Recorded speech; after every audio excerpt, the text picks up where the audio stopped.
Hi, it's Dr. Clark back again to talk about your brain. How do you know if you're having a brain-based problem?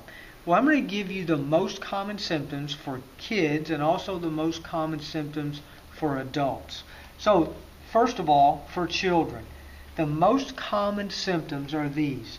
And you'll see it spells SEAL, but it's social interaction problems. Either they're withdrawn or they do socially inappropriate, age-specific things.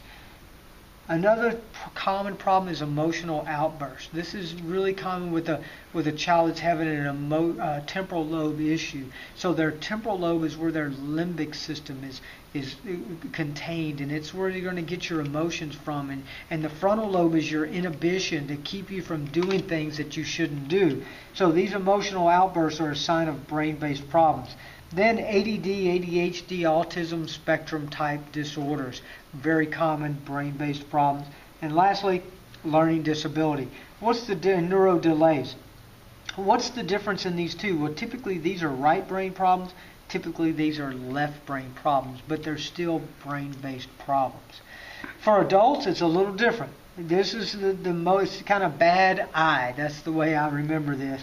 But brain fog is the most common symptom. This is where you have forgetfulness. You forget where you put your keys, why you went into the room, why you picked up your cell phone. Anxiety, because remember, your frontal lobe is inhibiting function, okay, like thoughts or action. So if you end up with a tremor, that's a loss of inhibition of the muscles. Now they're working on their own. If you end up with anxiety, that's an inhibition of thought. Now your brain is beginning to run away with you. Depression is a slowing down of the frontal lobe. The function is beginning to slow down. And then insomnia.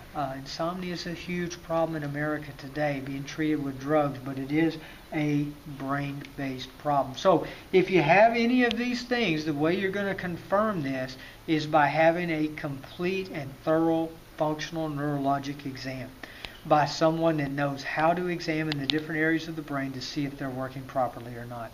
These type of things are typically not going to have findings on an MRI or on a CAT scan or something like that. And if this is your problem, if you have a brain-based problem, drugs will not work long term. So I hope this helps you to understand your brain a little better and take better care of it. God bless and have a great day.